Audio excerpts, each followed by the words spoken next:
ഇവിടെ നമ്മുടെ പ്രിയപ്പെട്ട അഞ്ജന, പ്രിയപ്പെട്ട ഷിബിൻ ബഷീർ, ഷാഹിദ, നാജിയ, റിൻസി മനോൽ, ലിനീഷ് ബാബു, ലില്ലി ചോളിയിൽ, സുലേഖ, സുനിൽ ബോസ്, ദക്ഷാദീപ്തി, ലെവിൻ ബോൾ, ജാസ്മിൻ ജേവിൻ, ജോസഫീന, ബ്ലസ്സിയൽ തോക്ക് ഗുഡ് ആഫ്റ്റർനൂൺ പറയുന്നു. ഗ്രേസി സെബാസ്റ്റ്യൻ.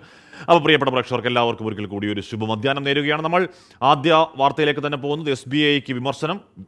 SBIക്ക് എന്താണ് വെറുതെ വിമർശനം എന്നല്ല, SBIക്ക് വീണ്ടും വിമർശനം.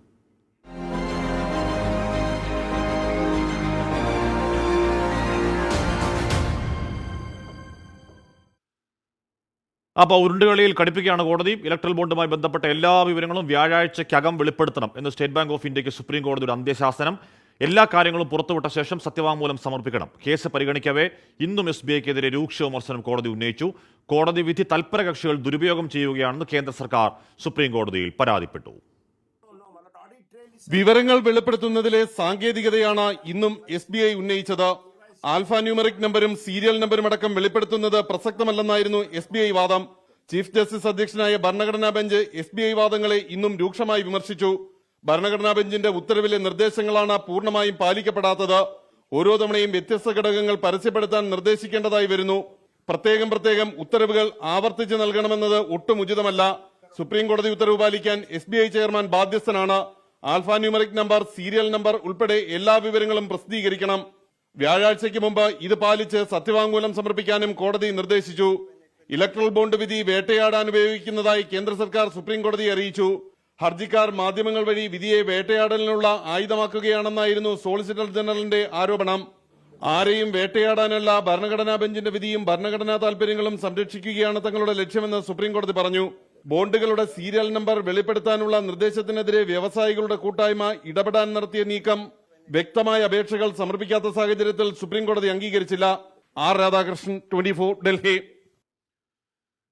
എന്ന് പറഞ്ഞാൽ രാജ്യത്തെ മാത്രമല്ല ലോകത്തെ തന്നെ ഏറ്റവും പഴക്കമേറിയ ബാങ്കുകൾ ഒന്നാണ്. ഇന്ത്യയിലെ ഏറ്റവും പഴക്കമേറിയ ബാങ്കുകളിൽ പ്രധാനിയാണ്. ഒരുപാട് രാജ്യത്തെ പൗരന്മാരുടെ ബാങ്കിങ് വ്യവഹാരങ്ങൾ നടക്കുന്ന ഒരു സ്ഥാപനമാണ്. നമുക്കെല്ലാം അറിയാവുന്ന ഒരു സ്ഥാപനമാണ്. അപ്പോൾ എന്തിനു വേണ്ടിയാണ് ഇങ്ങനെ ഉരുണ്ട് കളിച്ച് കോടതിയിൽ പിന്നെ നാണം കെടുന്നത് എന്ന് അവരുടെ മേധാവിമാർ ആലോചിക്കട്ടെ. അപ്പോൾ അതേപോലെ പവിത്ര പാതിരാപ്പറ്റ പറയുന്നു, ഗുഡ് ആഫ്റ്റർനൂൺ ആഷ്മി, മഴക്കോളൊന്നും കാണുന്നില്ലല്ലോ, എന്താ ചെയ്യുക, ചൂടോട് ചൂട് എന്ന് പറയുകയാണ്. സത്യം ചേട്ടാ സത്യം. ഇപ്പോൾ കോഴിക്കോട് മെഡിക്കൽ കോളേജിലെ മരുന്ന് വിതരണ പ്രതിസന്ധിയിൽ പരിഹാരം എന്നുള്ള വാർത്ത വരുന്നുണ്ട്. മെഡിക്കൽ കോളേജ് സൂപ്രണ്ട് വിതരണക്കാരുമായി നടത്തിയ ചർച്ച വിജയമാണ്. വിതരണക്കാർ ഇന്നു മുതൽ മരുന്ന് വിതരണം പുനരാരംഭിക്കും. സന്തോഷം. മുജീബ് കൊടും കുറ്റവാളി.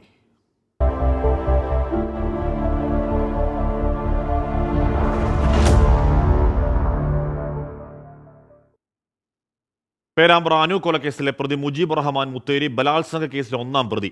മോഷ്ടിച്ച ഓട്ടോയിൽ വയോധികയെ കയറ്റി ബലാത്സംഗം ചെയ്ത് കവർച്ച നടത്തിയതാണ് മുത്തേരി കേസ്. അനുവിന്റെ കൊലപാതകവുമായി ബന്ധപ്പെട്ട അന്വേഷണത്തിനിടെയാണ് പോലീസ് മുത്തേരി സംഭവത്തിലെത്തിയത്. മറ്റൊരു കേസിൽ ജാമ്യത്തിലിറങ്ങി ദിവസങ്ങൾക്കകമാണ് മുജീബ് അനുവിനെ കൊലപ്പെടുത്തിയെന്നും പോലീസ് അറിയിച്ചു. ഒളിവിൽ കഴിയുന്നതിനിടെ മുജീബിനെ പോലീസ് സാഹസികമായി പിടികൂടുന്ന ദൃശ്യങ്ങളും പുറത്തു വന്നു.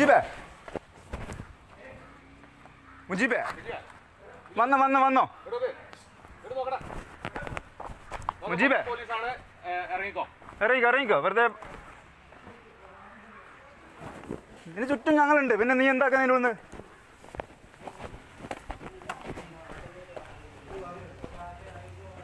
ഓട് വിളിച്ച് ഇറങ്ങാൻ നോക്കുന്നു.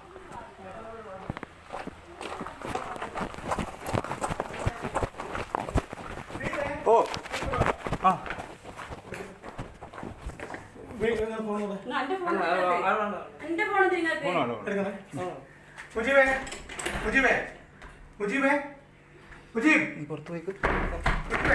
ഒരു പാര എടുക്ക്. വാതിലേശം പൊളിഞ്ഞു.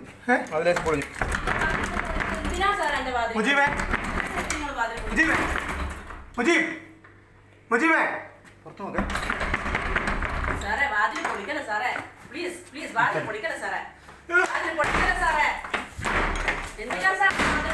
രാഹുൽ സുരേഷാണ് വാർത്ത. രാഹുൽ, ഈ വാതിൽ പൊളിച്ച് മുജീബിനെ പിടികൂടുകയായിരുന്നോ അതോ മറ്റു വഴിയിലാണോ?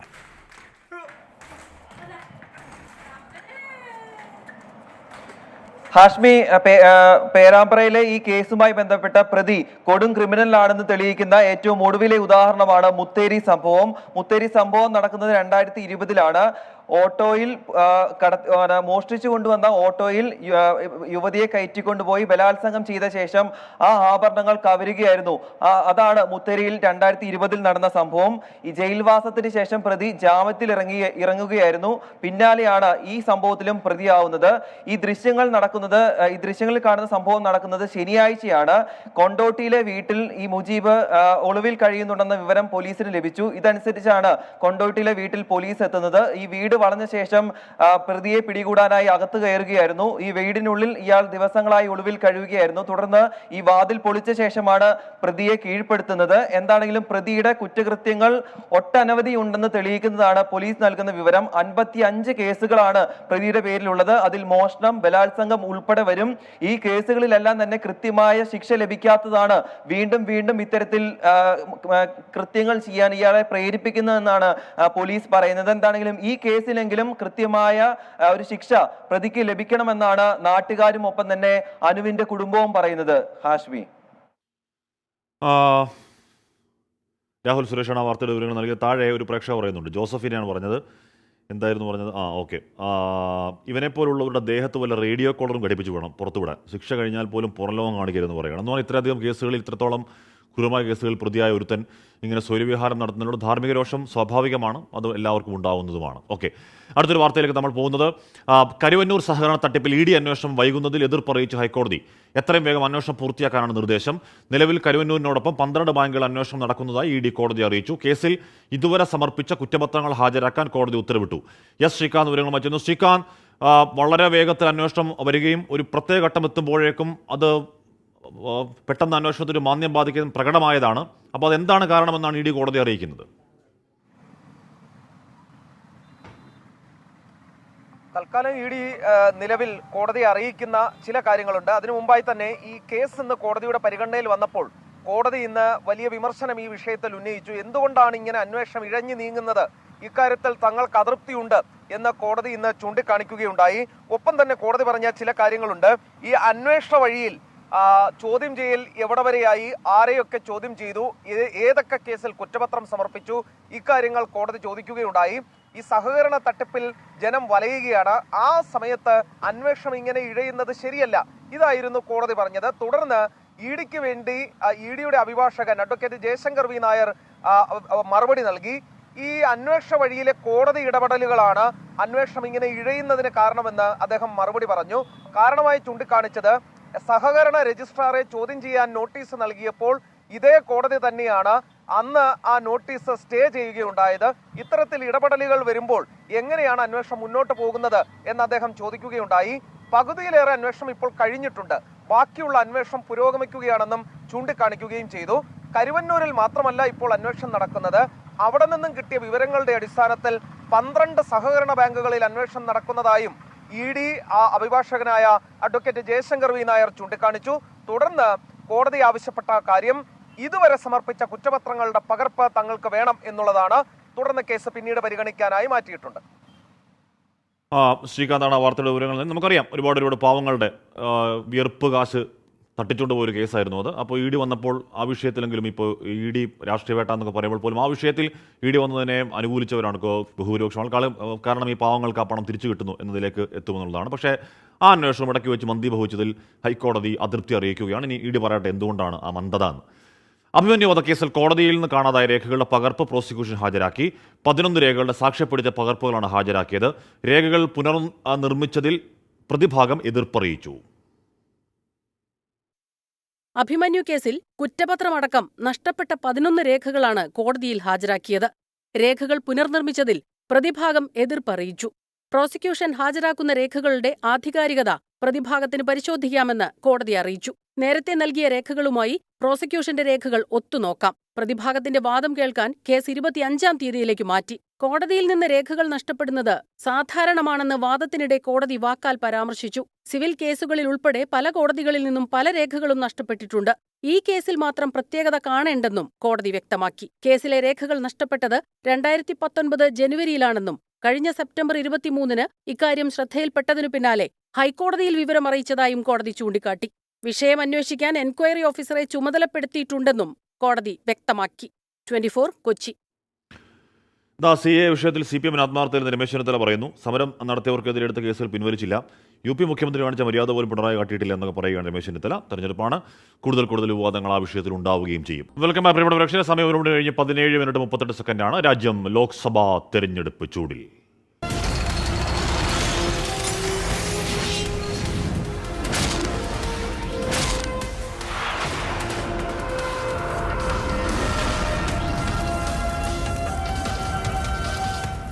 Co-sponsored by Durashine Roof and Wall Sheets. ഒരു Tata BlueScope സ്റ്റീൽ ഉൽപ്പന്നം. കോൺഗ്രസിന്റെ കേന്ദ്ര തെരഞ്ഞെടുപ്പ് സമിതി ഇന്ന് മുതൽ 3 നാൾ യോഗം ചേരും. സ്ഥാനാർത്ഥി പ്രഖ്യാപനം ഉടൻ പൂർത്തിയാക്കാനാണ് നീക്കം. പ്രകടന പത്രികയ്ക്ക് അന്തിമ രൂപം നൽകാൻ കോൺഗ്രസ് പ്രവർത്തക സമിതിയുടെ യോഗം നാളെയാണ്. BJP 3ാം ഘട്ട സ്ഥാനാർത്ഥി പട്ടിക ഇന്ന് പ്രഖ്യാപിച്ചേക്കും.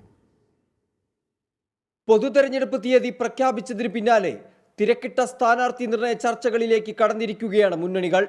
ഇന്നു മുതൽ 3 ദിവസം നീളുന്ന കോൺഗ്രസ് തെരഞ്ഞെടുപ്പ് സമിതി യോഗം അവശേഷിക്കുന്ന സീറ്റുകളിൽ കൂടി സ്ഥാനാർത്ഥികളെ നിശ്ചയിക്കും. എത്രയും വേഗം സ്ഥാനാർത്ഥി പ്രഖ്യാപനം നടത്തി പ്രചാരണം ശക്തിപ്പെടുത്താനാണ് ലക്ഷ്യമിടുന്നത്. ഉത്തർപ്രദേശിൽ രാഹുൽ ഗാന്ധിയും പ്രിയങ്ക ഗാന്ധിയും മത്സരിക്കുന്നതിൽ സോണിയാഗാന്ധി അന്തിമ തീരുമാനം എടുക്കുമെന്നാണ് വിവരം. രാഹുലും പ്രിയങ്കയും മത്സരിക്കണമെന്നാണ് ഉത്തർപ്രദേശ് ഘടകത്തിന്റെ ആവശ്യം. പ്രധാനപ്പെട്ട 5 വാഗ്ദാനങ്ങളുമായി കോൺഗ്രസിന്റെ പ്രകടന പത്രിക ഉടൻ പുറത്തിറക്കും. പ്രകടന പത്രികയ്ക്ക് അംഗീകാരം നൽകാൻ കോൺഗ്രസ് പ്രവർത്തക സമിതി യോഗം നാളെ ചേരും. BJPയുടെ 3ാം ഘട്ട സ്ഥാനാർത്ഥി പട്ടികയിൽ പുതുമുഖങ്ങളെ ഉൾപ്പെടുത്തിയേക്കും എന്നാണ് വിവരം. റീത്ത ബഹുഗുണ ജോഷി, വരുൺ ഗാന്ധി, മനേക ഗാന്ധി, ജനറൽ VK സിംഗ്, ബ്രിജ്ഭൂഷൺ ചരൺ സിംഗ് എന്നിവർക്ക് ഇത്തവണ സീറ്റ് ലഭിക്കില്ലെന്നും സൂചനകളുണ്ട്. 267 സ്ഥാനാർത്ഥികളെയാണ് BJP ഇതുവരെ പ്രഖ്യാപിച്ചിട്ടുള്ളത്. 24 ഡൽഹി. രഘുനന്ദൻ ചേട്ടൻ പറയുകയാണ്, ഇങ്ങനെയുള്ള കുറ്റവാളികളെ എത്ര സാഹസികമായി പിടിച്ചാലും നിയമത്തിന്റെ മുൻപിൽ വരുമ്പോൾ ഇവരെല്ലാം രക്ഷപ്പെടുന്നതാണ് കാണുന്നത്. അതാണ് നാടിന്റെ ശാപം എന്ന് പറയുകയാണ്. എല്ലാവരും അങ്ങനെ അല്ലെങ്കിൽ കൂടിയും അങ്ങനെ നിയമത്തിന്റെ പഴുതുകളിൽ രക്ഷപ്പെട്ടു പോകുന്നവരില്ല എന്ന് പറയാൻ കഴിയില്ല കേട്ടോ. സത്യമാണ് പറയുന്നത്. പ്രധാനമന്ത്രി നരേന്ദ്രമോദി ഇന്ന് തമിഴ്നാട്ടിലെത്തും. വൈകിട്ട് 5:45 കോയമ്പത്തൂരിൽ റാലിയിൽ പങ്കെടുക്കും. ശക്തമായ സുരക്ഷാ ക്രമീകരണങ്ങളാണ് മേഖലയിൽ ഒരുക്കിയിട്ടുള്ളത്. തെലങ്കാനയിൽ ഇന്ന് നടത്തിയ BJP പൊതുയോഗത്തിൽ ഇന്ത്യ സഖ്യത്തിനെതിരെ രൂക്ഷ വിമർശനമാണ് പ്രധാനമന്ത്രി ഉന്നയിച്ചത്. തെലങ്കാനയിലെ ജഗ്ത്യാലിയിലായിരുന്നു ആദ്യ റോഡ് ഷോയും പൊതുസമ്മേളനവും.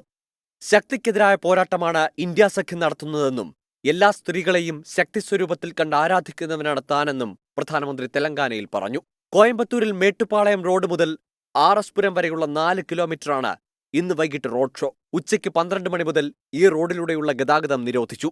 5000-ത്തിലധികം പോലീസുകാരെയാണ് സുരക്ഷയ്ക്കായി നിയോഗിച്ചിട്ടുള്ളത്. റാലിക്ക് ആദ്യം പോലീസ് അനുമതി നിഷേധിച്ചിരുന്നു. BJPയുടെ ഹർജിയിൽ മദ്രാസ് ഹൈക്കോടതിയാണ് റാലിക്ക് അനുമതി നൽകിയത്. 24 ചെന്നൈ. ജോസഫ് ചോദിക്കുന്നുണ്ട്, ഹാഷ്മി ബ്രോ, തെരഞ്ഞെടുപ്പ് പ്രത്യേക പരിപാടി പുറത്തു നടത്തുന്നുണ്ടോ? പിന്നില്ലേ, വരുന്നുണ്ട് നല്ല പടക്ക പരിപാടികൾ. കർണാടക BJPയിൽ പ്രതിസന്ധി രൂക്ഷം. മുൻ മുഖ്യമന്ത്രിയും കേന്ദ്രമന്ത്രിയുമായിരുന്ന സദാനന്ദ ഗൌഡയും BJP വിട്ടേക്കുമെന്നാണ് സൂചന. കോൺഗ്രസുമായി സദാനന്ദ ഗൌഡ ചർച്ച നടത്തി. തെലങ്കാന പുതുച്ചേരി ഗവർണറായ ഡോക്ടർ തമിഴിസൈ സൗന്ദരരാജൻ സ്ഥാനം രാജിവെച്ചു. തമിഴ്നാട്ടിൽ നിന്നും ജനവിധി തേടും എന്നാണ് കേൾക്കുന്നത്. സ്ഥാനാർത്ഥി പ്രഖ്യാപനത്തിന് പിന്നാലെ മുൻ മുഖ്യമന്ത്രി ജഗദീഷ് ഷെട്ടാർ, മുൻ ഉപമുഖ്യമന്ത്രി KS ഈശ്വരപ്പ എന്നിവരാണ് ആദ്യം വാളെടുത്തത്. ഇതിനിടെയാണ് മുൻ മുഖ്യമന്ത്രി സദാനന്ദ ഗൌഡയും പാർട്ടി വിടാൻ ഒരുങ്ങുന്നത്. ഗൌഡയുടെ സിറ്റിംഗ് മണ്ഡലമായ ബംഗളൂരു നോർത്തിൽ കേന്ദ്ര സഹമന്ത്രി ശോഭ കരന്തലജയ്ക്കാണ് BJP ടിക്കറ്റ് നൽകിയത്.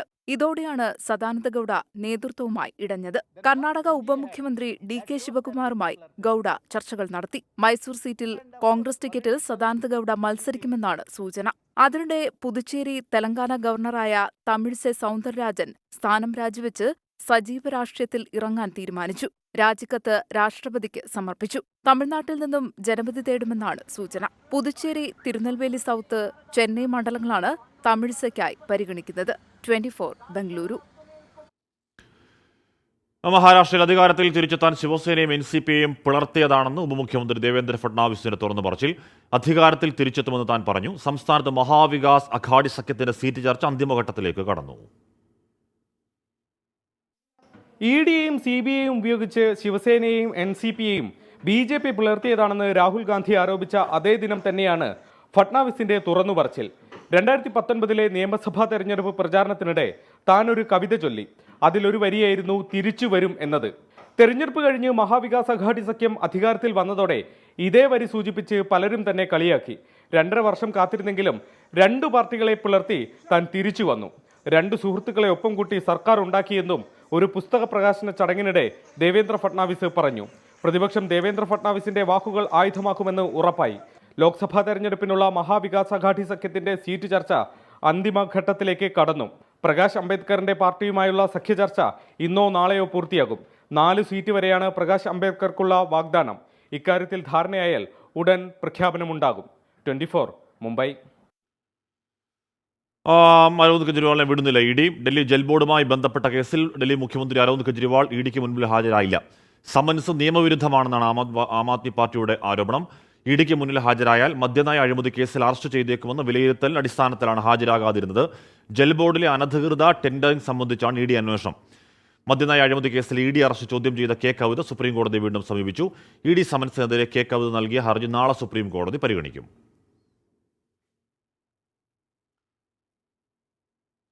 തെരഞ്ഞെടുപ്പ് പ്രചാരണത്തിൽ പ്രമുഖരുടെ പിന്തുണ ഉറപ്പാക്കാനുള്ള മുന്നണികളുടെ ശ്രമത്തിനിടെ തൃശൂരിൽ വിവാദം.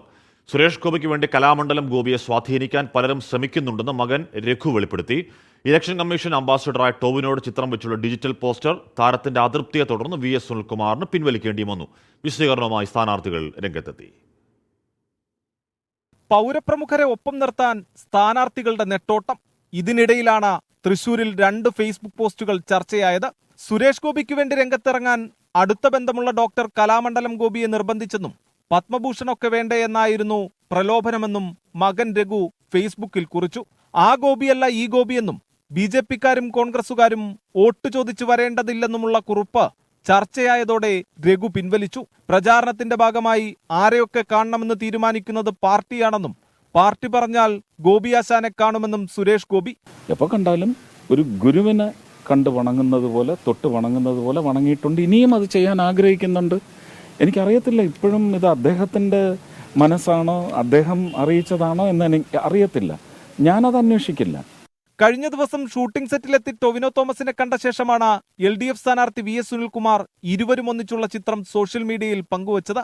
ഇലക്ഷൻ കമ്മീഷന്റെ അംബാസിഡറായ തന്റെ ചിത്രം പ്രചാരണത്തിന് ഉപയോഗിക്കരുതെന്ന് താരം അറിയിച്ചതോടെ പോസ്റ്റ് പിൻവലിച്ചു. തെരഞ്ഞെടുപ്പ് ചിഹ്നം ചിത്രത്തിൽ ഉൾപ്പെടുത്തിയതാണ് വിയോജിപ്പിന് കാരണമായതെന്ന് സുനിൽകുമാറിന്റെ വിശദീകരണം. ഫോട്ടോ നമ്മുടെ ആളുകളുടെ എടുത്തിട്ടപ്പോൾ ചിഹ്നടക്കമുള്ള ഫോട്ടോ ഇട്ടു, ഒരു പ്രചരണ ഫോട്ടോ പോലെ ഇട്ടു. അപ്പം ഞാനും ടോവിനും കൂടി ഒന്നിച്ചുള്ള ഫോട്ടോ ഇടുന്നതിൽ പ്രശ്നം ഉണ്ടായിരുന്നില്ല. അത് അയാൾ ഇലക്ഷൻ കമ്മീഷൻ്റെ ബ്രാൻഡ് അംബാസിഡറാണെന്ന് നമുക്ക് അറിയുന്നുണ്ടായിരുന്നില്ല. അപ്പോൾ ഞാൻ അപ്പം തന്നെ അത് നമ്മുടെ ആളുകളോട് നിർദ്ദേശം കൊടുത്തു, ഇടുന്നു പറഞ്ഞു. അത് പിൻവലിക്കുകയും ചെയ്തു. അതിൽ പ്രശ്നങ്ങളില്ല. ഇപ്പോൾ സുരേഷ് ഗോപിയെ വിമർശിച്ച CPIM സംസ്ഥാന സെക്രട്ടറി MV ഗോവിന്ദൻ. അല്ല, അവരൊക്കെ ശ്രമിക്കുമല്ലോ സ്വാഭാവികമായിട്ടും. ഓരോ വിഭാഗവും ഓരോരുത്തരെയും കണ്ട് അവരുടെ ഭാഗമാക്കി മാറ്റാനുള്ള ശ്രമം നടത്തുന്നുണ്ട്. ആ ശ്രമം നടത്തിയാൽ ആ ശ്രമത്തിന് വിധേയപ്പെടുക എന്നുള്ളതാണല്ലോ പല സ്ഥലത്തും കണ്ടുകൊണ്ടിരിക്കുന്ന ചിത്രം. അത് കേരളത്തിൽ അത്രത്തോളം ഇല്ല എന്നുള്ളതിൻ്റെ തെളിവാണ് ഗോപിയാശാന്റെ മകന്റെ പോസ്റ്ററിലൂടെ മനസ്സിലാകുന്നത്. വി.എസ്. സുനിൽകുമാർ ടൊവിനോയുടെ ചിത്രം സാമൂഹ്യ മാധ്യമങ്ങളിൽ പങ്കുവച്ചതിനെക്കുറിച്ച് അറിയില്ലെന്നായിരുന്നു MV ഗോവിന്ദന്റെ പ്രതികരണം. 24 തൃശൂർ. എന്തായാലും ഗോപിയാശാനോടൊക്കെ പത്മഭൂഷൺ കിട്ടണ്ടേ എന്നൊക്കെ ചോദിച്ച എന്താണ് ആ മനുഷ്യന് എന്താണ് നല്ല നമസ്കാരം എന്ന് മാത്രമേ പറയാനുള്ളൂ. BJP ബന്ധത്തിന്റെ പേരിൽ LDF UDF വാക്പോര് തുടരുന്നു. BJPയെ പുകഴ്ത്തി പറയാൻ EP ജയരാജനെ ചുമതലപ്പെടുത്തിയത് മുഖ്യമന്ത്രിയാണെന്ന് പ്രതിപക്ഷ നേതാവ് VD സതീശൻ പറഞ്ഞു. BJP ജയിച്ചാൽ സന്തോഷിക്കുന്ന പാർട്ടിയായി CPIM മാറിയെന്ന് രമേശ് ചെന്നിത്തലയും കുറ്റപ്പെടുത്തി. കാസർഗോഡ് UDF BJPയുമായി ഒത്തുകളിക്കുകയാണെന്ന് CPIM ആരോപിച്ചു. സർവം ഒത്തുകളിയെന്ന് പരസ്പരമുള്ള ആരോപണം. BJP സ്ഥാനാർത്ഥികൾ മികച്ചവരെന്ന് EP പറഞ്ഞത് ആവർത്തിച്ചുന്നയിക്കുകയാണ് കോൺഗ്രസ്. കേരളത്തിൽ മാത്രമുള്ള CPIM BJPയെ താഴെയിറക്കുന്നത് എങ്ങനെയെന്ന് പ്രതിപക്ഷ നേതാവ് VD സതീശന്റെ പരിഹാസം. വിരലെണ്ണിക്കാവുന്ന സ്ഥലത്തല്ലേ മത്സരിക്കുന്നുള്ളൂ. ബംഗാളിലൊക്കെ മത്സരിച്ചിട്ട് വല്ല കാര്യമുണ്ട്. 4ാമത്തെ 5ാമത്തെ സ്ഥാനത്താണ് മത്സരിച്ചിട്ട്. ആകെ എത്ര സ്ഥലത്തും മത്സരിക്കുന്നുണ്ട്. അത് ഇവരെയാണോ നരേന്ദ്രമോദി താഴെ ഇറക്കാൻ പോകുന്നത്? ചുമ്മാ വെറുതെ പറയാം. EP-യുടെ പ്രസ്താവനയിലൂടെ CPIM-ന്റെ ഉദ്ദേശം വ്യക്തമായെന്ന് Ramesh Chennithala. LDF convener EP ജയരാജന്റെ പ്രസ്താവന ലാഘവത്തോടെ കാണാൻ കഴിയില്ല. മുഖ്യമന്ത്രി ഇതുവരെ അതിനെപ്പറ്റി തള്ളി പറഞ്ഞിട്ടില്ല. പാർട്ടി സെക്രട്ടറി തള്ളി പറഞ്ഞിട്ടില്ല. വടകരയിൽ CPIM BJP പരസ്യധാരണയെന്ന് UDF സ്ഥാനാർത്ഥി ഷാഫി പറമ്പിൽ ആരോപിച്ചു. മോദിയെ വിമർശിക്കാൻ പിണറായി വിജയന് പേടിയാണെന്ന് KC വേണുഗോപാൽ. പിണറായി ഒരു വരി മോഡിയെക്കുറിച്ച് മിണ്ടുന്നുണ്ട്. ഞാൻ കേട്ടു ഞാൻ ഇവിടെ വന്ന് മുഴുവൻ രാഹുൽ ഗാന്ധിയെക്കുറിച്ച് പറയുകയാണെന്ന്. എന്താ മോഡിക്കെതിരെ പറയാത്തത്? ആ പറയാൻ ധൈര്യം കാണിക്കുന്ന ആരാണ് ഇന്ത്യയിൽ? രാഹുൽ ഗാന്ധി. കാസർഗോഡ് UDF സ്ഥാനാർത്ഥി രാജ്മോഹൻ ഉണ്ണിത്താൻ BJPയുമായി നീക്കുപോക്കിന് ശ്രമിക്കുകയാണെന്ന് CPIM ആക്ടിംഗ് ജില്ലാ സെക്രട്ടറിയും MLAയുമായ CH കുഞ്ഞമ്പു ആരോപിച്ചു. ചെറിയ തോതിലൊന്നും അഡ്ജസ്റ്റ്മെന്റ് ആയാലും ഒരു കാര്യമൊന്നുമില്ല. അല്ലാതെ ഉണ്ണിത്താനം ജയിപ്പിക്കാൻ വേണ്ടി BJP വല്ലാണ്ട് വേർക്കുമോന്നൊന്നും എനിക്ക് തോന്നുന്നില്ല ഇന്നത്തെ കാലത്ത്. BJPയുടെ ജനവിരുദ്ധ നയങ്ങളെ കോൺഗ്രസും യൂത്ത് കോൺഗ്രസും വെള്ളപൂശുന്നുവെന്ന് DYFI സംസ്ഥാന സെക്രട്ടറി VK സനോജ് കുറ്റപ്പെടുത്തി. 24 തിരുവനന്തപുരം. ഖാദർ ഇസ്മായിൽ ചോദിക്കുകയാണ്, ഇനി ജയരാജനും രാജീവ് ചന്ദ്രശേഖറും ബിസിനസ് പങ്കാളികളെന്ന് വെക്കുക, അതിന് പങ്കാളികളാകാൻ രാഷ്ട്രീയം നോക്കണം സതീശ, മാറ്റിപ്പിടിക്ക് സതീശ, ഇതിലൊന്നും ഒരു കഴമ്പില്ല. അപ്പോൾ അതിന് തൊട്ട് താഴെ അസീസ് കോരാട് പറയുകയാണ്, പ്രശ്നമില്ലെങ്കിൽ പിന്നെ എന്തിനാ ജയരാജന് പേടി ഖാദറെ എന്ന് ചോദിക്കുകയാണ്. അപ്പോൾ കൊണ്ടും കൊടുത്തു അതൊരു രാഷ്ട്രീയ വിഷയമായി ഡെവലപ്പ് ചെയ്ത് വരികയാണ്. എന്തായാലും EP ജയരാജനെതിരായ VD സതീശന്റെ വെല്ലുവിളി ഏറ്റെടുക്കുന്നുവെന്ന് CPIM സംസ്ഥാന സെക്രട്ടറി MV ഗോവിന്ദൻ. രാജീവ് ചന്ദ്രശേഖറുമായി ബന്ധമുണ്ടെന്ന് കാണിക്കാൻ തെളിവ് കൊണ്ടുവന്നാൽ EP ജയരാജൻ ഉത്തരം പറയുമെന്നും MV ഗോവിന്ദൻ പറഞ്ഞു. അതിന് മറുപടി പറയാൻ ജയരാജന് സാധിക്കുന്നതല്ലോ. ഒന്നിനും ഭയപ്പെടേണ്ട കാര്യമില്ല. എല്ലാ കാര്യങ്ങളെ സംബന്ധിച്ചിടത്തോളം ജയരാജൻ തന്നെ കാര്യം പറഞ്ഞിട്ടുണ്ട്. അതിൻ്റെ മറ്റ് കാര്യങ്ങൾ സംബന്ധിച്ച് മാത്രമേ പാർട്ടി ഇടപെടേണ്ട കാര്യമുള്ളൂ. രാഷ്ട്രീയ കാര്യങ്ങൾ നമ്മൾ ഉറപ്പിച്ച് പറഞ്ഞിട്ടുണ്ട്. LDFും UDFും തമ്മിലാണ് രാഷ്ട്രീയ മത്സരമെന്ന് ബഹുമാനപ്പെട്ട കേരളത്തിൻ്റെ മുഖ്യമന്ത്രിയും പറഞ്ഞു. പാർട്ടി നിലപാട് ഞാനും വിശദീകരിച്ചിട്ടുള്ളതാണ്. എന്തായാലും രാജീവ് ചന്ദ്രശേഖറിന്റെയും EP ജയരാജന്റെയും റിസോർട്ടുകൾ തമ്മിൽ എഗ്രിമെന്റ് ഉണ്ടെന്ന് VD സതീശൻ ആവർത്തിച്ചു. EP ജയരാജൻ കേസ് കൊടുത്താൽ കോടതിയിൽ കാണാം എന്നും സതീശൻ ആവർത്തിക്കുന്നു. നിരാമയ റിസോർട്ടും വൈദേകം റിസോർട്ടും തമ്മിൽ ഒരു എഗ്രിമെന്റ് വെച്ചിട്ടുണ്ടെന്നല്ലേ? ഒരു മാനേജ്മെന്റ് കോൺട്രാക്ട് ഉണ്ട്. അതിന്റെ നടത്തിപ്പിന്റെ ചുമതല നിരാമയ റിസോർട്ടിനാണ്. ഇപ്പോൾ ആ സ്ഥാപനത്തിന്റെ പേര് നിരാമയ വൈദേകം റിസോർട്ട് എന്നാണ്. ഇത്രയും മതി MIO തെളിവ്. അതിന്റെ പിന്നെ ഇവരെല്ലാവരും കൂടി ഇത് ഒപ്പുവെച്ചതിന് ശേഷം നിൽക്കുന്ന ഒരു ഫോട്ടോയും ഉണ്ട്. EP ജയരാജന്റെ കുടുംബാംഗങ്ങൾ, വൈദേകം റിസോർട്ടിന്റെ പ്രധാനപ്പെട്ട ഉദ്യോഗസ്ഥരടക്കം, നിരാമയയുടെ പ്രധാനപ്പെട്ട ഉദ്യോഗസ്ഥരടക്കം നിൽക്കുന്ന പടവുമുണ്ട്. ഇതാരും രാജീവ് ചന്ദ്രശേഖർ ഞാൻ ഈ പറഞ്ഞ കാര്യം നിഷേധിച്ചിട്ടില്ല, EP ജയരാജൻ നിഷേധിച്ചിട്ടില്ല. എന്നാൽ EP ജയരാജൻ രാജീവ് ചന്ദ്രശേഖർ വിവാദം പ്രചരണമായുധമാക്കില്ലെന്ന് തിരുവനന്തപുരത്ത് UDF സ്ഥാനാർത്ഥി ഡോക്ടർ ശശി തരൂർ പറഞ്ഞു. ഇത്തരം വിഷയങ്ങളുടെ പേരിലല്ല താൻ മത്സരിക്കുന്നതെന്നും തരൂർ 24നോട് പറഞ്ഞു. പ്രതിപക്ഷ നേതാവ് കാരണമില്ലാതെ സംസാരിക്കില്ല. ഉറപ്പമായിട്ട് ഹോംവർക്ക് ചെയ്യുന്ന ഒരു വ്യക്തിയാണെന്ന് എല്ലാവർക്കും അറിയാം. അദ്ദേഹം നിയമസഭയിൽ പ്രസംഗിക്കുമ്പോഴും എല്ലാ ഫാക്ട്സും ഫിഗേഴ്സും കയ്യിൽ വെച്ചിട്ടാണ് അദ്ദേഹം സംസാരിക്കുന്നത്. ഞാൻ വേറെ വിഷയങ്ങളെക്കുറിച്ചാണ് ഞാൻ സംസാരിക്കാൻ പോണതും ഞാൻ തർക്കിക്കാൻ പോണതും ഞാൻ ചൂണ്ടിക്കാണിക്കാൻ പോണതും. ചിലവർ ലെഫ്റ്റിൽ ഒരു വൃത്തികെട്ട് കളി കളിക്കുന്നുണ്ട്.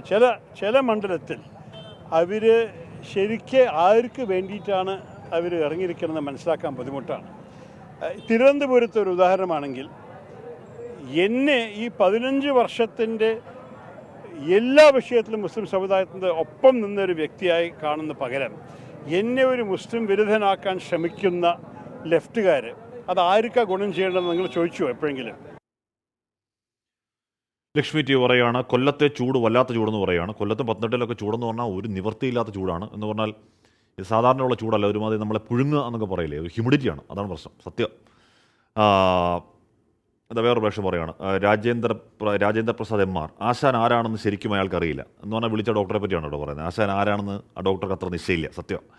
കേരളത്തിൽ തെരഞ്ഞെടുപ്പ് പ്രചാരണത്തിന്റെ ഭാഗമായി പ്രധാനമന്ത്രി നരേന്ദ്രമോദി പങ്കെടുക്കുന്ന ആദ്യ റോഡ് ഷോ നാളെ. പാലക്കാട് 5 വിളക്ക് മുതൽ ഹെഡ് പോസ്റ്റ് ഓഫീസ് വരെയാണ് പ്രധാനമന്ത്രി റോഡ് ഷോ നടത്തുക. കനത്ത സുരക്ഷയിലാണ് പാലക്കാട് നഗരം. DIG അജിത ബീഗത്തിന്റെ നേതൃത്വത്തിൽ വലിയ സുരക്ഷാ ക്രമീകരണങ്ങളാണ് പ്രധാനമന്ത്രിയുടെ സന്ദർശനത്തോടനുബന്ധിച്ച് ജില്ലയിൽ ഏർപ്പെടുത്തുന്നത്. റോഡ് ഷോ കടന്നുപോകുന്ന ഇടങ്ങളിൽ ബാരിക്കേഡുകൾ സ്ഥാപിച്ചു. പ്രധാനമന്ത്രി പ്രചരണത്തിനെത്തുമ്പോൾ അയൽമണ്ഡലമായ ആലത്തൂരിൽ സ്ഥാനാർത്ഥിയില്ലാത്തത് തിരിച്ചടിയാണെന്ന വാദം പാലക്കാട്ട് NDA സ്ഥാനാർത്ഥി C കൃഷ്ണകുമാർ തള്ളി. പാലക്കാടിനെ സംബന്ധിച്ചോളം പാലക്കാട് BJPയുടെ എല്ലാ കാര്യങ്ങളിലും മുൻപന്തിയിലുള്ള ഒരു മണ്ഡലമാണ്. BJP ആദ്യമായിട്ട് ഒരു നഗരസഭ ഭരിച്ചത് പാലക്കാടാണ്. കഴിഞ്ഞ തെരഞ്ഞെടുപ്പിൽ ഈ ശ്രീധരൻ സാറ് വളരെ നേരിയ ഭൂരിപക്ഷത്തിനാണ് പാലക്കാട് അസംബ്ലി മണ്ഡലത്തിൽ പരാജയപ്പെട്ടത്. എന്തുകൊണ്ടും BJPയെ സംബന്ധിച്ചോളം പാലക്കാട് വളരെ പ്രധാനപ്പെട്ട ഒരു ജില്ലയാണ്, അതുപോലെ തന്നെ ലോക്സഭാ മണ്ഡലമാണ്. BJP പ്രതീക്ഷ വയ്ക്കുന്ന മണ്ഡലങ്ങളിലൊന്നായ പാലക്കാട് വരും ദിവസങ്ങളിൽ കൂടുതൽ ദേശീയ നേതാക്കൾ പ്രചരണത്തിനെത്തുമെന്നാണ് സൂചന. 24 പാലക്കാട്. സാറാമ്മ പി പറയാണ്, ചർച്ചയിൽ പങ്കെടുക്കാൻ വിഷയത്തിൽ ഒതുങ്ങി നിന്ന് സംസാരിക്കുന്നവരെ വിളിക്കണമെന്ന് പറയാണ്. ചേച്ചി ഇതിൻ്റെ പ്രശ്നം എന്ന് പറയും, ഇപ്പം തെരഞ്ഞെടുപ്പ് കാലമാണ്, അപ്പോൾ ഒരുപാട് വിഷയങ്ങൾ ഉള്ള ദിവസമാണ്. അപ്പം ഒരു വിഷയം പറഞ്ഞ് അതിൻ്റെ പാലോട്ട് അടുത്ത വിഷയം അങ്ങനെ കയറി പോകുന്നതാണ്. അതല്ലാതെ അവരെയും ഇപ്പോൾ കുറ്റം പറയാൻ പറ്റത്തില്ല, അതാണ് പ്രശ്നം. വെൽക്കം ബാക്ക് പ്രിയപ്പെട്ട പ്രേക്ഷകരെ. സമയം 1 മണി കഴിഞ്ഞ് 36 മിനിറ്റ്. നമ്മൾ നേരത്തെ പറഞ്ഞതാണ്. കോഴിക്കോട് മെഡിക്കൽ കോളേജിലെ മരുന്ന് പ്രതിസന്ധിക്ക് പരിഹാരം. വിതരണക്കാരുമായി മെഡിക്കൽ കോളേജ് സൂപ്രണ്ട് നടത്തിയ ചർച്ച ഫലം കണ്ടു. വിതരണക്കാർക്കുള്ള കുടിശ്ശികയുടെ ആദ്യ ഗഡു ഇന്ന് വിതരണം ചെയ്യും. ആരോഗ്യമന്ത്രിയും പ്രിൻസിപ്പൽ സെക്രട്ടറി എല്ലാവരുമായിട്ടും DME എല്ലാവരുമായിട്ടുള്ള ചർച്ചയുടെ അടിസ്ഥാനത്തിൽ ഞങ്ങൾ ഇതിൻ്റെ അസോസിയേഷൻ ആൾക്കാരുമായിട്ട് എല്ലാം സംസാരിച്ചു. അവർ മരുന്ന് വിതരണം ഇന്ന് മുതൽ പുനരാരംഭിക്കാനായിട്ട് തീരുമാനമെടുത്തു. അതിൽ 1 കോടി രൂപ ഇന്ന് ഇമ്മീഡിയറ്റ് ആയിട്ട് റിലീസ് ചെയ്തിട്ടുണ്ട്. അടുത്ത 10 കോടി രൂപ നമ്മുടെ ഇൻഷുറൻസിൽ നിന്നും ഈ ഒരാഴ്ചയിലായിട്ട് അത് വരും. അത് അവർക്ക് ഡിസ്ട്രിബ്യൂട്ട് ചെയ്യും. അപ്പോൾ ഏകദേശം ഡിസംബർ 31 വരെയുള്ള ബില്ലുകൾ നമുക്ക് ക്ലിയർ ചെയ്യാൻ സാധിക്കും. ബാക്കിയുള്ളത് സാധാരണ രീതിയിൽ നേരത്തെ ചെയ്യുന്ന രീതിയിൽ തന്നെ നമുക്ക് മുന്നോട്ട് കൊണ്ടുപോകാൻ പറ്റും. അതുകൊണ്ട് പ്രത്യേകിച്ച് ക്രൈസിസ് ഇന്ന് മുതൽ ഉണ്ടാവില്ല. എല്ലാം തീർത്തിട്ടുണ്ട്. അഭിജിത്ത് മുഴക്കുന്ന വിവരങ്ങളും വെച്ചിരുന്നു. അഭിജിത്ത്, അത്രത്തോളം പാവപ്പെട്ട രോഗികൾ കഷ്ടപ്പെട്ടതാണ്. അപ്പോൾ ഈ പറയുന്ന മട്ടിൽ തന്നെ കാര്യങ്ങൾ നടക്കില്ലേ? വീണ്ടും മുടങ്ങില്ലല്ലോ അല്ലേ?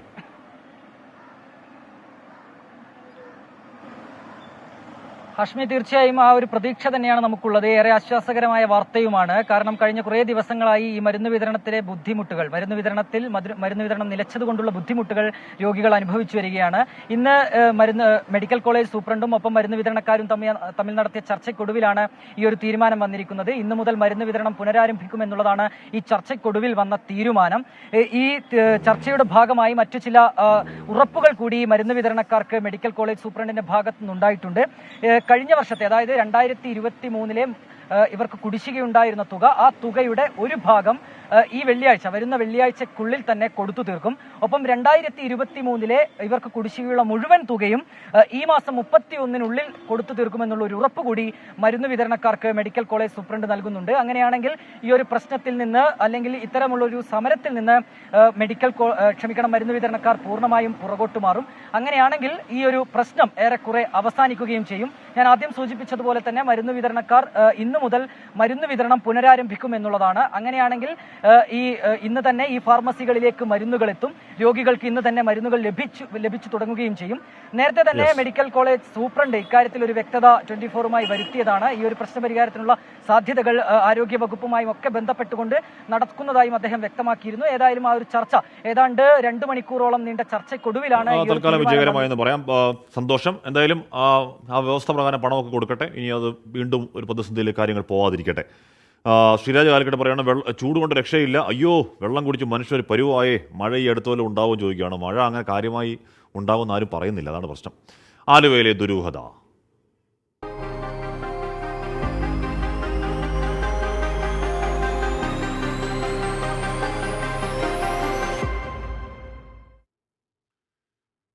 ആലുവയിൽ നിന്ന് 3 പേരെ തട്ടിക്കൊണ്ടുപോയ കേസിൽ 2 പേർ കസ്റ്റഡിയിൽ. വാഹനം വാടകയ്ക്കെടുത്ത് നൽകിയവരെയാണ് തൃശ്ശൂരിൽ നിന്ന് കസ്റ്റഡിയിലെടുത്തത്.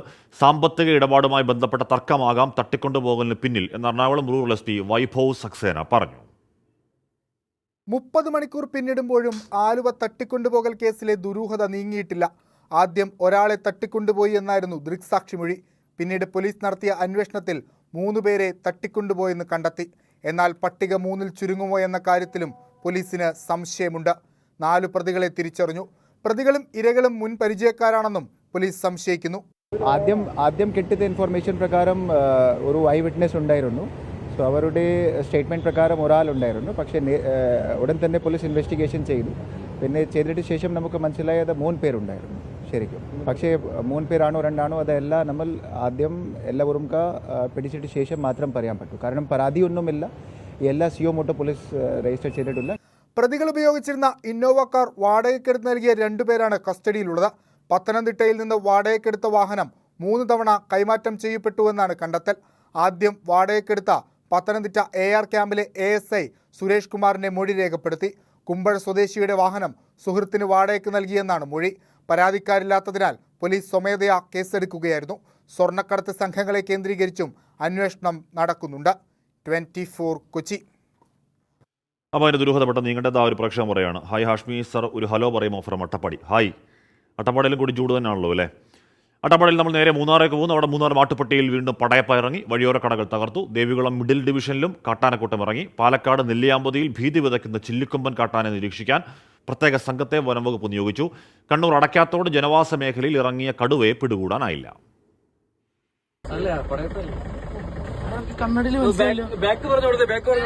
ഇന്നലെ രാത്രിയാണ് മാട്ടുപ്പെട്ടിയിലെ വഴിയോരക്കട പടയപ്പ തകർത്തത്. കഴിഞ്ഞ ദിവസവും ആന ഇതേ സ്ഥലത്തെ കടകൾ തകർത്തിരുന്നു. പടയപ്പയെ നിയന്ത്രിക്കാൻ പ്രത്യേക സംഘത്തെ നിയോഗിക്കുമെന്ന സർവകക്ഷി യോഗ തീരുമാനം ഇതുവരെ നടപ്പായിട്ടില്ല. ആന ഇപ്പോൾ തെന്മല എസ്റ്റേറ്റ് മേഖലയിലാണ് തമ്പടിച്ചിരിക്കുന്നത്. കുറേ കാലങ്ങളായി അക്രമശക്തമായ നിലയിലാണ് പടയപ്പ വരുന്നത്. ഇതുപോലെ യാനകളെ ഉടൻ തന്നെ പിടിച്ച് ഉൾവനത്തിൽ വിടാനുള്ള നടപടിക്ക് സർക്കാർ സ്വീകരിക്കുന്നതിന് താഴ്മയെ അപേക്ഷിക്കുന്നു. ദേവികുളം മിഡിൽ ഡിവിഷനിൽ ഇറങ്ങിയ കാട്ടാനക്കൂട്ടവും കടകൾ തകർത്തു. പാലക്കാട് നെല്ലിയാമ്പതിയിൽ ഭീതി വിതയ്ക്കുന്ന ചില്ലിക്കൊമ്പൻ കാട്ടാനെ നിരീക്ഷിക്കാൻ പ്രത്യേക സംഘത്തെ വനം വകുപ്പ് നിയോഗിച്ചു. മതപ്പാടിലുള്ള ആന ലയങ്ങൾക്ക് സമീപത്തേക്ക് എത്തുന്നത് തടയാനാണ് നടപടി. ഒരാഴ്ചയായി കണ്ണൂർ അടയ്ക്കാത്തോട് മേഖലയിൽ ഭീതി വിതയ്ക്കുന്ന കടുവയെ ഇതുവരെ പിടികൂടാനായില്ല.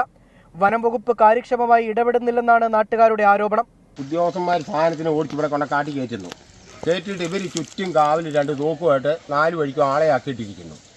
ഇത് കഴിഞ്ഞ് 5 മണിയാകുമ്പോഴത്തെ ഇവർ പറയും നേരെ സന്ധ്യയായി, ഇനി ഞങ്ങൾ എന്നാ ചെയ്യേണ്ടിയെന്ന് ചോദിച്ചാൽ ഞങ്ങൾ ഞങ്ങളുടെ വഴിക്ക് പോകാൻ വേണ്ടി പോയി കഴിഞ്ഞാൽ ഇവിടെ പെണ്ണുങ്ങളും പിള്ളേരും ഒക്കെ ആയിട്ട് താമസിക്കുന്ന നാട്ടുകാരെന്ത് ചെയ്യണം? അല്ലാത്ത പക്ഷേ ഇവരിപ്പോൾ ഒഴിവാകട്ടെ, ഞങ്ങളിപ്പോൾ പകലെ ഓടിച്ചോളും. ഇന്നലെ പകൽ മുഴുവൻ കടുവ റബ്ബർ തോട്ടത്തിലുണ്ടായിരുന്നു. പ്രദേശത്ത് നിരോധനാജ്ഞ തുടരുകയാണ്.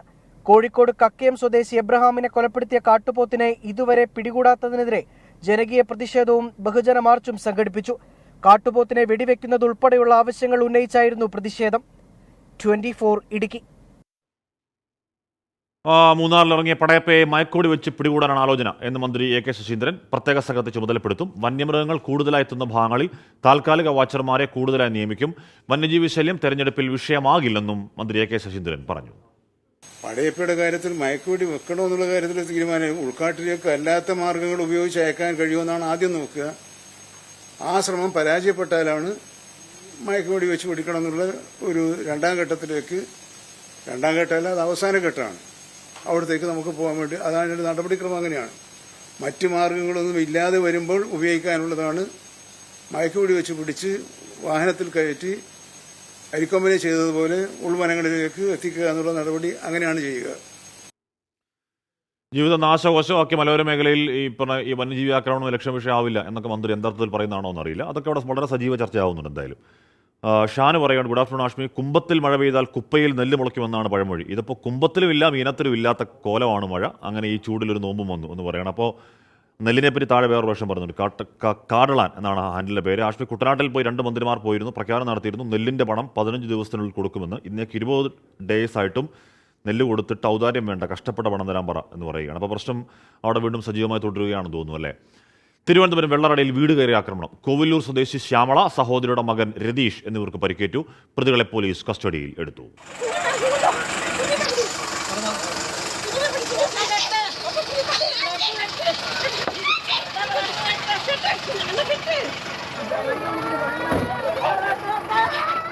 വെള്ളറട കോവിലൂരിൽ ഇന്നലെ വൈകിട്ട് 5 മണിയോടെയാണ് സംഭവം. ടിപ്പർ ലോറിയിലെത്തിയ രഞ്ജിത്ത്, രാജിത്ത് എന്നിവർ ജാക്കി ലിവർ ഉപയോഗിച്ചാണ് ആക്രമിച്ചത്. രതീഷുമായുള്ള തർക്കമാണ് വീട് കയറിയുള്ള ആക്രമണത്തിൽ കലാശിച്ചത്. രതീഷിനെ സംഘം ആക്രമിക്കുന്നത് കണ്ടാണ് ശ്യാമള ഇടപെട്ടത്. ശ്യാമളയുടെ തലയ്ക്കും അടിയേറ്റു. പരിക്കേറ്റ രതീഷിനെയും ശ്യാമളയെയും ആശുപത്രിയിൽ പ്രവേശിപ്പിച്ചു. ശ്യാമളയുടെ നില ഗുരുതരമാണെന്ന് ആശുപത്രി അധികൃതർ. സംഘർഷത്തിനിടെ രഞ്ജിത്തിനും രാജിത്തിനും പരിക്കേറ്റിട്ടുണ്ട്. ഇവർ പോലീസ് കസ്റ്റഡിയിൽ ചികിത്സയിലാണ്. അറസ്റ്റ് ഉടൻ രേഖപ്പെടുത്തുമെന്ന് വെള്ളറട പോലീസ് അറിയിച്ചു. 24 തിരുവനന്തപുരം. വളരെ പെട്ടെന്ന് വാർത്തകളിലേക്ക്. അതിനു മുമ്പ് market view, Christina Cherian.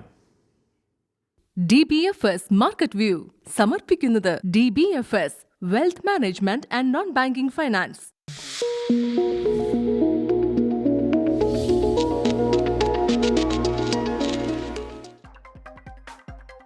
Good afternoon. Market വ്യൂയിലേക്ക് സ്വാഗതം. ആദ്യം ഹെഡ്ലൈൻസ്.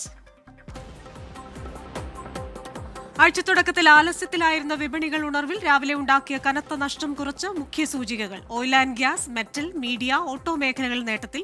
ഇടിവ് തുടർന്ന IT ഓഹരികൾ. രൂപ നേരിയ നേട്ടത്തിൽ. സംസ്ഥാനത്ത് സ്വർണ്ണവില പവന് 200 രൂപ കുറഞ്ഞ് 48,280 രൂപയായി. ക്രൂഡ് ഓയിൽ വില ഇടിവ് തുടരുന്നു. അമേരിക്കൻ പ്രോസിക്യൂട്ടർമാർ അന്വേഷണം വ്യാപിപ്പിച്ചെന്ന റിപ്പോർട്ടുകൾക്കിടെ കൂപ്പുകുത്തി അദാനി ഡോളർ ബോണ്ടുകളും ഓഹരികളും. ഡോളർ ബോണ്ടുകൾ 6 മാസത്തെ താഴ്ന്ന നിരക്കിൽ. ഓഹരി വില 8% വരെ താഴ്ന്നു.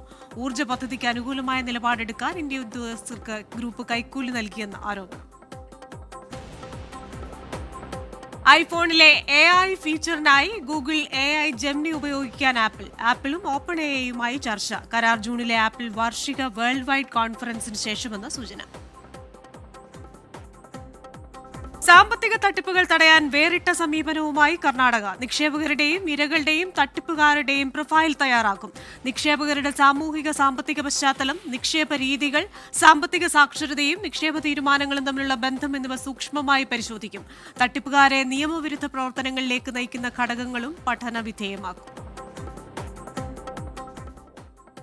പറക്കും ടാക്സികളുടെ വിൽപ്പന ആരംഭിച്ച ചൈനീസ് ഡ്രോൺ നിർമ്മാതാക്കളായ ഹാങ് ഹോൾഡിംഗ്സ്. വില 2.39 ദശലക്ഷം യുവാൻ. വിൽപ്പന തുടങ്ങിയത് വ്യോമയാന മന്ത്രാലയത്തിന്റെ സുരക്ഷാ സർട്ടിഫിക്കറ്റ് ലഭിച്ചതിനെ തുടർന്ന്. വലിയൊരു ഇടിവിന് ശേഷം ഓഹരി വിപണികളിൽ നിന്ന് നേരിയ നേട്ടത്തിലേക്ക് കടന്നിരിക്കുകയാണ്. ദേശീയ ഓഹരി സൂചിക നോക്കിയാൽ നിഫ്റ്റി 41 പോയിന്റ് ഉയർന്ന് 22,064 എന്ന നിലയിലാണ് വ്യാപാരം പുരോഗമിക്കുന്നത്. ബാങ്ക് ഓഹരികൾ നഷ്ടത്തിലായിരുന്നു, എന്നാൽ ഇപ്പോൾ ഒരു നേരിയ നേട്ടത്തിലേക്ക്, അതായത് 2 പോയിന്റ് ഉയർന്നാണ് വ്യാപാരം നടക്കുന്നത്. ഫൈനാൻഷ്യൽ സർവീസസ് ഓഹരികളും ആ നേരിയ നേട്ടത്തിലേക്ക്, ഓരോ മേഖലകളും ഈ നഷ്ടം കുറച്ചുകൊണ്ട് വരുന്ന ഒരു കാഴ്ച നമുക്ക് കാണാൻ സാധിക്കും. അപ്പോൾ ഇവിടെ ഒരു നേരിയ നേട്ടത്തിലുള്ള വ്യാപാരാരംഭമാണ് കാണുന്നത്. ഇനി ബോംബെ ഓഹരി സൂചികയിലേക്ക് വന്നാൽ 110 പോയിന്റ് ഉയർന്ന് 72,753 എന്ന നിലയിലാണ് വ്യാപാരം നടക്കുന്നത്. രാവിലെ രൂപ അല്പം മെച്ചപ്പെട്ട നിലയിലായിരുന്നു, എന്നാൽ ഇപ്പോൾ ഡോളർ കുറച്ചുകൂടി കരുത്താർജിക്കുന്ന വിനിമയ നിരക്കാണ് നമുക്ക് കാണാൻ സാധിക്കുന്നത്. 82 രൂപ 90 പൈസയാണ് ഇപ്പോൾ രൂപയുടെ മൂല്യം. രാവിലെ അത് 82 രൂപ 87 പൈസയായിരുന്നു. ഇനി നമുക്ക് അതിഥിയുണ്ട്. ശ്രീ പോൾ തോമസ് ആണ്, executive director DBFS. Shri Paul Thomas, good morning. എന്തായാലും രാവിലത്തെ ആ ഒരു നഷ്ടം എന്ന നിലയിൽ നിന്ന് ആ ഒരു ആലസ്യമൊക്കെ മാറി വിപണികളൊന്ന് ഉണർന്നു കഴിഞ്ഞു. എന്തായിരിക്കും ഇനിയുള്ള ട്രെൻഡ്? Good afternoon Christina. ഇന്ന് മാർക്കറ്റ് ഓപ്പണിങ്ങിൽ ഒരു ചെറിയ സെല്ലിംഗ് പ്രഷർ തന്നെയായിരുന്നു. എന്നിരുന്നാലും മാർക്കറ്റ് അവിടെ നിന്ന് തിരിച്ചു കയറുന്ന ഒരു കാഴ്ച കണ്ടു. എന്നിരുന്നാലും ഒരു റേഞ്ചിനുള്ളിൽ തന്നെയാണ് നിൽക്കുന്നത്. കഴിഞ്ഞ 3 ദിവസങ്ങളിലും 21,900 ലെവല് ഒരു സപ്പോർട്ടായിട്ട് നിഫ്റ്റിയിൽ നിന്നു. ഇന്നും 21,900 ലെവലിൽ സപ്പോർട്ട് എടുത്താണ് നിഫ്റ്റി കയറിയത്. എന്നാൽ 22,100 ഇതുവരെ കടന്നിട്ടില്ല. 93 വരെ വന്ന് താഴോട്ട് പോവുകയാണ് ചെയ്തത്. എന്നാൽ 22,100 ലെവൽ കട്ട് ചെയ്ത് മുന്നോട്ട് കയറുകയാണെങ്കിൽ നിഫ്റ്റിക്ക് 22,200-250 ലെവൽ വരെ പോകാനുള്ള ഒരു ശക്തി ലഭിക്കും എന്ന് തോന്നുന്നു. എന്നിരുന്നാലും മാർക്കറ്റ് വരുന്ന ദിവസങ്ങളിലും ഈ റേഞ്ചിനുള്ളിൽ തന്നെ നിൽക്കുവാനുള്ള സാധ്യതയാണ് കാണുന്നത്. എന്നാൽ താഴോട്ട് പോയി കഴിഞ്ഞാൽ 21,900 കട്ട് ചെയ്ത് താഴോട്ട് പോവുകയാണെങ്കിൽ വീണ്ടും ഒരു സെല്ലിംഗ് പ്രഷറിലേക്ക് മാർക്കറ്റിന് പോകാൻ സാധ്യത. ഇന്ന് മാർക്കറ്റിൽ പ്രധാനമായിട്ട് തുണച്ചത് സ്റ്റീൽ ഷെയറുകളാണ്. Tata steel, SAIL, JSW steel, Jindal steel തുടങ്ങിയ ഷെയറെല്ലാം 3 മുതൽ 5% വരെ ഉയർന്നാണ് നിൽക്കുന്നത്. അതുപോലെ തന്നെ ഓട്ടോ സെക്ടറിൽ Tata Motors, force Motors, M&M തുടങ്ങിയ ഷെയറുകളും 2 മുതൽ 7% വരെ ഉയർന്നാണ് നിൽക്കുന്നത്. ഇതെല്ലാം ഇന്ന് വിപണിയെ തിരിച്ചു കയറാനായിട്ട് സഹായിച്ചു. ശരി, താങ്ക് യു ശ്രീ പോൾ തോമസ്. എന്തായാലും വരാനിരിക്കുന്ന കേന്ദ്ര ബാങ്കുകളുടെ പലിശ നിരക്ക് നിർണ്ണയം അടക്കം ഇന്ത്യയിൽ നടക്കാനിരിക്കുന്ന തെരഞ്ഞെടുപ്പ് അടക്കം ഓഹരി വിപണികളെ സ്വാധീനിക്കും. മാർക്കറ്റ് വ്യൂ പൂർണ്ണമാവുകയാണ്. ഇനി ഒരു ഇടവേളയാണ്. ഇടവേളയ്ക്ക് ശേഷം ബാക്ക് ടു ഹാഷ്മി.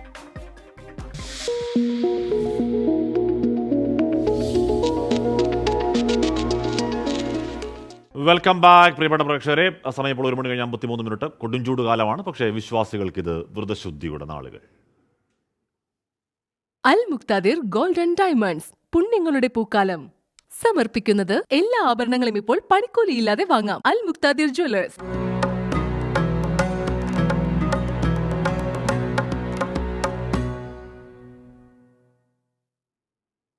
റമദാൻ കാലത്ത് ഒഴിവാക്കാനാകാത്ത ഒന്നാണ് ഈന്തപ്പഴം. വിശ്വാസത്തിൻ്റെ ഭാഗമായി മാത്രമല്ല, ഈന്തപ്പഴം നോമ്പുതുറയുടെ ഭാഗമാവുന്നത്. രുചിയും ഗുണങ്ങളും ഈന്തപ്പഴത്തെ പ്രിയങ്കരമാക്കുന്നു. വൈവിധ്യമാർന്ന ഈന്തപ്പഴങ്ങൾ വിപണിയിൽ ലഭ്യവുമാണ്.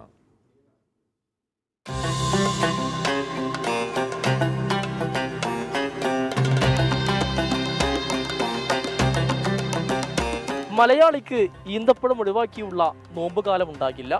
നോമ്പ് മുറിക്കുന്നത് ഈന്തപ്പഴം കഴിച്ചാണ്.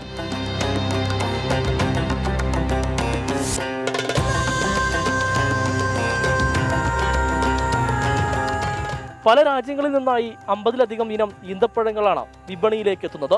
പ്രവാചകന് പ്രിയങ്കരമായിരുന്ന അജുവയും കൂടാതെ മജിദൂൾ ജോർദാനുമാണ് VIP. 300 രൂപ മുതൽ 2200 രൂപ വരെ വിലയുള്ള ഈന്തപ്പഴങ്ങളുണ്ട് കൂട്ടത്തിൽ. അജുവ, മജിദൂൾ, മബ്റൂം, സഫാവി, അംബർ സുക്കാരി തുടങ്ങി രുചിവൈവിധ്യം കൊണ്ട് സമ്പുഷ്ടമാണ് ഈന്തപ്പഴങ്ങൾ.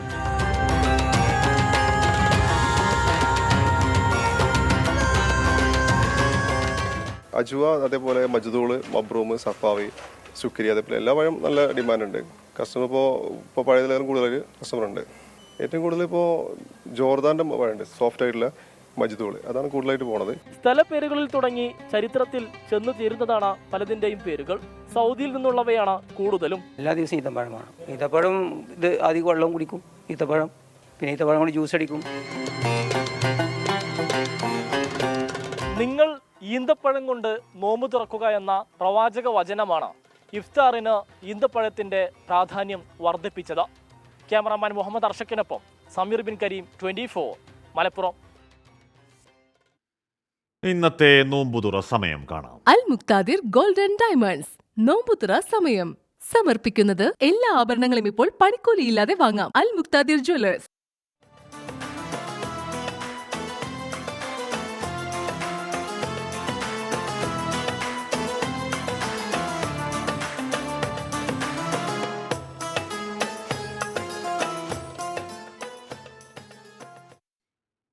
അപ്പോൾ പറയാനൊന്നുമില്ല, കൊടും ചൂടാണ്. എന്നാലും നോക്കാം ഇപ്പോഴത്തെ കാലാവസ്ഥ.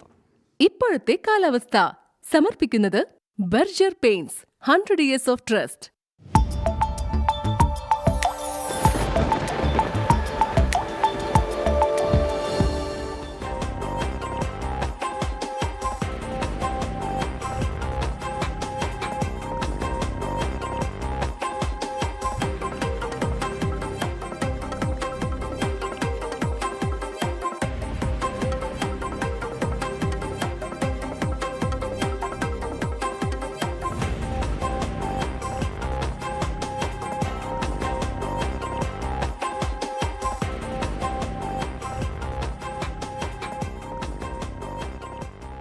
അപ്പോൾ പ്രിയപ്പെട്ട പ്രേക്ഷകർ, നമ്മുടെ വാർത്തായാത്ര തൽക്കാലം പൂർണ്ണമാകും. നമ്മൾ ഇനി കാണുക വൈകിട്ടാണ്.